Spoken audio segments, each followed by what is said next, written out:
It's Transformers96 here with another video review. This time we have from DC Collectibles from their Suicide Squad statue line, Harley Quinn. So this figure, this statue, was one that I really wanted from the very beginning. I was super excited for Suicide Squad and Harley Quinn in particular, and this statue did look really fantastic. It's the only statue I'm going to get. The other ones didn't impress me, I have to say. I'm not too into the other statues. Perhaps if they had done like a Joker in a different look, I would probably prefer that. However, the one that they went with, I just don't think looks good. So I think that I'm only going to stick with this Harley Quinn. I do like the Harley Quinn and Joker double statue. I like that a lot, but it's not worth the like $250 price tag for me. But just going over the box, usually I wouldn't spend too much time on the box. However, I really dislike this box. I think that it looks pretty bad, and so, that's why I think that it's worth talking about. So the box itself is just a large rectangle. It has a just very plain white background with a picture of the statue on the front. That's basically it. At the very bottom, you get a nice banner that says Suicide Squad Harley Quinn in that kind of graffiti colors, which I think looks really nice. However, the rest of it is super plain, just white with a picture of the statue. I really wish that the package was just that entire graffiti look, and it just had like Harley Quinn's little skull logo type of thing from the movie. I think that would have looked nice, and maybe put a white DC Collectibles logo on it. I think that would have been perfect. That would have looked really cool. Would have been a lot more visually interesting. Or did her tattoo at the front there with all the graffiti. But on the side, again, just a picture of the statue and a white background. And on the back, it's just like the entire statue lineup. I don't like that, If you buy a statue, I think the back should be like the credits of who made it, or just a picture of the actual statue, while the front of it has like pictures of artwork that associates itself with the character that the statue is made of. And then here's the only somewhat decent side that has a picture of the statue, but it has the graffiti background. So that looks decent, but it just looks so plain from the front. Really disappointing. It's not a huge deal, although for a time being, I was displaying this in front of the box because I needed something more on the shelf, so I put the box behind it. And normally that would look really nice, but because this box is just so plain and just really is super lackluster, it really was just very disappointing. So I would have liked to see the box spruced up a bit and looked a lot better than it actually does. But the main attraction here is the statue, so let's get talking about that. Alright, on to the statue. So, the statue is quite nice. I do have some issues with it, but for overall, I think that it is a really well-made statue. First of all, the pose. This was my biggest concern and what I was really wondering when it first went on pre-order, because when I went on pre-order, there wasn't any image of the statue, there was no concept art with it or anything like that, so the pose was the big question. And I was hoping that they'd go with something unique. I didn't want just the bat on the shoulder look. Which they did go with. They went with the bat on the shoulder. However, I do really like the positioning of the body. I think that it does look quite good. She has one leg that's kind of stood straight up, and then one that's out a little bit more, which creates a curve in her body. And then she has one arm on her hip, which is kind of like going under the jacket as the jacket is kind of swooping up.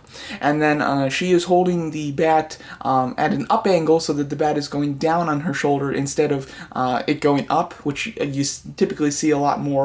And it's also going through her ponytail. So I do like, although the basic design of the pose is something that's very typical and not too interesting, because we see it so much. However, I think that just the minute details that they've added to it really give it more of. There's a lot of character in the positioning of the body to achieve that pose, I would have to say. So although when I first heard it and when I first saw the initial concept, like scan of it, I was kind of like, that's disappointing. I wanted something a little bit more special. However, seeing the actual official image of the statue, then that's when I was like, okay, it actually does look quite good. So I do like the statue a lot, the pose of the statue a lot. Typically the pose is like the most important part of the statue for me, just because the only reason to buy a statue over a figure is the pose.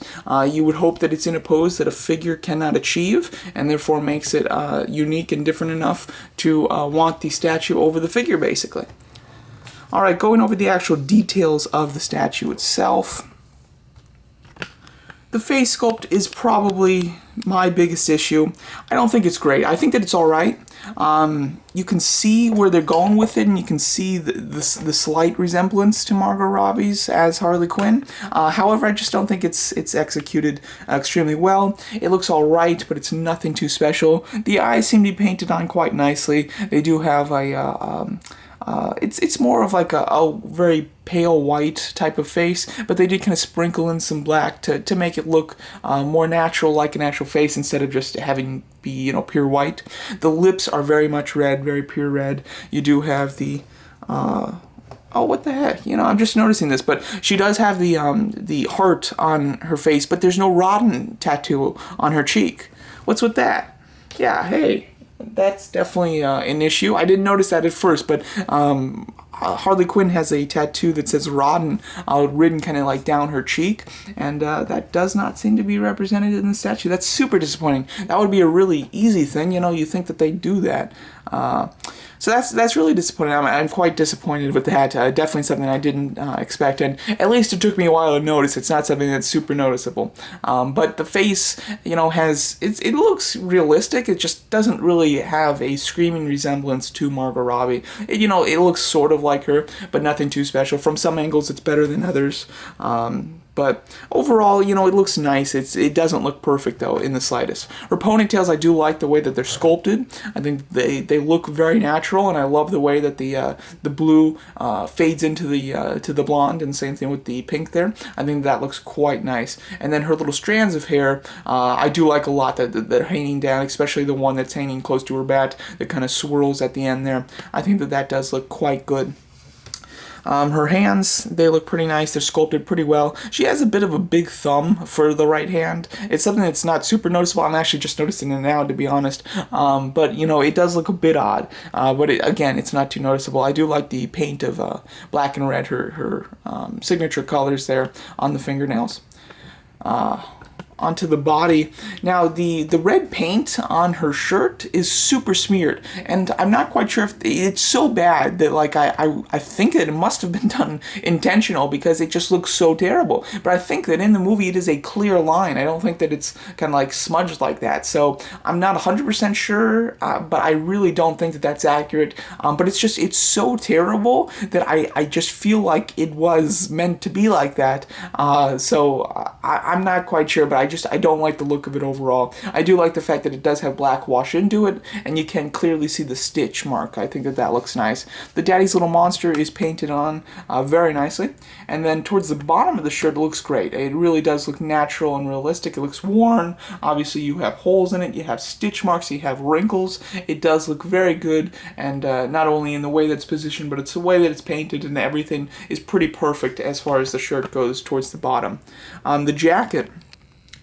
The jacket I do like a lot, you know, and I like her look without the jacket more in the movie, just personally, but I do like this jacket on this figure. I think that it's sculpted really nicely. I love the metallic blue and red that they've went with. Gives it a nice contrast to the red on her shirt, as well as the red and blue on her underwear or short pants there, whatever you want to call it. So I think that does look quite nice. I really do like the metallic. It's not super metallic either, where it just looks like an Iron Man armor. It's not ridiculous metallic, but it is metallic enough to make it look like her jacket from the movie, which I think does look nice. I love the way that the blue side is kind of being swooshed up based on the fact that her body has a curve there, as well as the gun is pointed out, and then her arm is under the jacket a bit, and as you can see, the jacket is resting on her arm a bit, or on her hand. So I think that just looks really nice, and the zipper is kind of flying one way. I think that looks really good, really natural. Same thing with the other side. It's done in a very natural fashion, which I do like a lot. The gold is painted extremely nicely as well, and does look very realistic.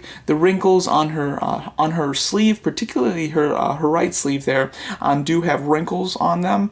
You know, it all has wrinkles, but it does have black washed in with the wrinkles, which is quite good, and that's something that you don't see on the blue side. It's very unique, actually, and it's only on the arms of the red side. It's not even on the main part of the jacket. So that would be strange, but it looks fine. It looks good, so I don't have an issue with it. And then before I finish up with the jacket here, you do have the writing on her bat there.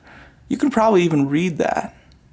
yeah, but it's really minute. It's very small, but it is visible, and it looks like it's legible, which is very cool. And then, of course, Good Night is clearly on there, which looks great. And then on the back, Property of the Joker, and it's established there, and it looks very nice. It's painted really well, and it looks great.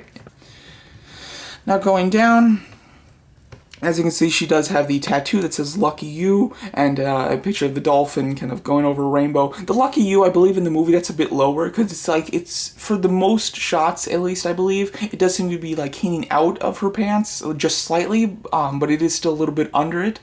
So, of course, in this statue, it's completely above the pants. Not any of the ink there is touching the pants. So I don't think that that's quite accurate, but that's a very small complaint, if it even is not accurate. Let's move down.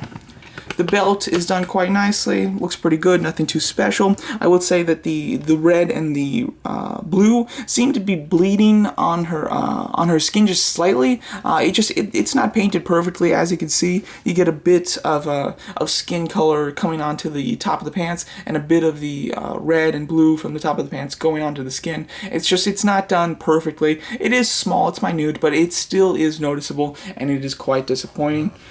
As we get to the back, you really can't see it too much, and you do see a bit of a tattoo there. I really can't make out what that is, though, but you can see it. It is visible. The texturing on the pants there looks great. Really great texturing, and it does look very realistic, which I do like a lot. The legs, as you can see, you do have the tattoos on her legs. I'm not quite sure if those are tattoos or if that's just what she drew on herself with like a Sharpie, considering it's upside down, and it looks like it's done by a Sharpie. It doesn't look like those are actually tattoos. Do like those quite a bit, though.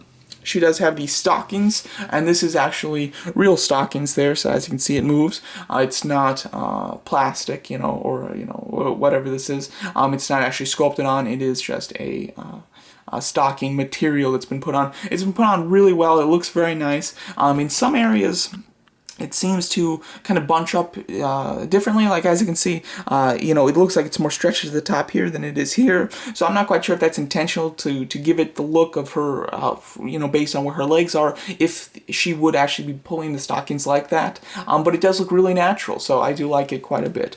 The biggest issue I have with it is on the back here. You just have these god-awful, ugly, massive lines. And, they're not even, like, smooth either. They're super rigidy, and they just look awful. I'm not 100% sure what that is. The only thing I can think of is that that's how it's glued on, keeping it all into place. But then I would think that wouldn't it still work glued on to the top and onto the bottom in the shoes? Like, wouldn't that still have the same effect? Maybe it wouldn't lay right if that was the case. However, it looks so bad. It looks so bad that I would prefer them to actually just sculpt it and paint it rather than give it the actual stocking effect, because it just looks awful. Now, luckily, this is the back of the statue, so it's not front and center, of course. However, it's ridiculous. This shouldn't be on the statue, and it just looks awful. I can guarantee you Hot Toys won't have this, and they're going to be using the real stockings. So it's super disappointing. Looks really bad, and I think that they could have done it without having that, or if they really couldn't, then do it with actually sculpting it on and actually try to paint the black lines nicely. And then her boots look quite good. As you can see, they're painted very nicely, and again with the netting, it does seem to be a lot more open here than it is here, where it looks very closed in, or very kind of bunched up. And then the base itself is nice. DC Collectibles bases, are kind of hit or miss. They're either just okay or they're pretty good. This one's all right. I like the idea of it a lot. I like the fact that it's a dog tag and it has the Suicide Squad logo on it. It's done in a pretty flat gray. I would have liked something a little bit more metalish, looking like it's kind of metallic. Maybe even I would have preferred silver, to be honest, or have it just done in her colors, or the graffiti colors. There is the version of the statue that's coming out with the release of the Blu-ray of Suicide Squad from Amazon, and it's the same exact statue it looks like, but the base has that graffiti look to it, and I like that a lot. So I like the design of the base. I just don't like the way that it's colored. Basically, it's painted very plainly, but I do like the idea of a dog tag that they're standing on that has the Suicide Squad logo. So this statue, in general is quite good. I have issues with it. I think the face sculpt isn't perfect. It's missing the rotten tattoo. Some of the paint apps are sloppy, and then the massive lines on her on the back of her legs are super disappointing. But other than that, it does have a lot of nice qualities. It does look quite good. I think that the $150 price tag that they're asking for it is overpriced. I personally got it for $120 plus, like $10 shipping, so it came out to $130 for me on Big Bad Toy Store. It has since sold out on Big Bad Toy Store, so I don't think you can get it for that price anymore. However, I would recommend that you kind of just wait to see if you can get it for a decent price. Also, again, there is that Amazon version of it, which seems to be just about the same thing, and I would recommend trying to get that one over this one if you can get it for a better price. One thing I will say, and I don't know if it's coming across on the camera, but she does seem to be leaning forward quite a bit. It's very odd. It's not enough to make her unstable on the base for sure, but it is just really strange that she's leaning forward. It's something that you don't notice when you're looking at her dead on. Like when you're looking at her like this, you can't really see it, but from the side you can see that she is heavily leaned forward. I'm not quite sure if that's just the posture that they wanted to give her or what the reason is for that, but it is definitely the case. So it's kind of annoying, but you really can't even see it, so it's not a big issue. So yeah, so in general, I do like the statue quite a bit. I'm happy I got it. I don't think I'd pay the full $150 for it though. And if you're wondering, if you're thinking about this one, but you also want that Harley Quinn and Joker double statue, I would think they both look really nice. It depends how much you're willing to pay for it. But I do think that double statue looks quite good, and if you just wanted to get that one, that would be fine. I don't think this one is necessary on top of it. But if you do want a Harley Quinn statue, this is of course the one to get. And as far as how tall she is, she's about 1/6 scale. She seems to be slightly taller than your average Hot Toys though. So when I get my Hot Toys Joker, I mean, it'll look good with this pose in the background, because it'll be just about the same scale, so that would look nice. But I do think that it's not 100% scale in Hot Toys scale, although I still think that this is 1/6 scale. So there you go. That's my video review of the DC Collectibles Suicide Squad Harley Quinn statue. Let me know what you think of it, and thanks so much for watching.